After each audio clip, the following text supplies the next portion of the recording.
நெல்லையில் இன்னைக்கு நடந்த சம்பவத்தை பற்றி சகோதரி அவர்கள் கேட்டிருக்கிறார்கள்.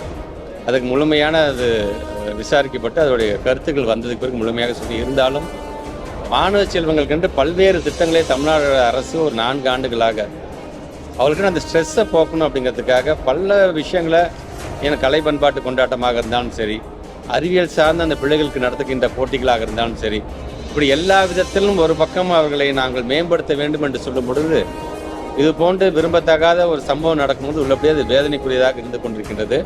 ஆனால் தான் தொடர்ந்து இந்த எமோஷனல் வெல்பீயிங்காக நாங்கள் பல்வேறு பயிற்சிகளை நாங்கள் ஆசிரியர்கள் மூலமாக நாங்கள் தொடர்ந்து வழங்கி கொண்டிருக்கின்ற பொழுது சமுதாயத்தில் நடக்கக்கூடிய இது போன்ற ஒரு சம்பவம் உள்ளபடியே அது வருத்தத்துக்குரியதாக இருக்கின்றது.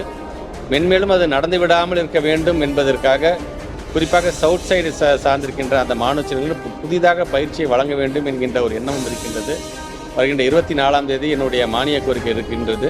நீங்கள் கேட்கின்ற கேள்விக்கெல்லாம் அதில் அது புதுவிதமான அனௌன்ஸ்மெண்ட்டாக கண்டிப்பாக வரும் என்பதை நான் தெரிவித்தேன்.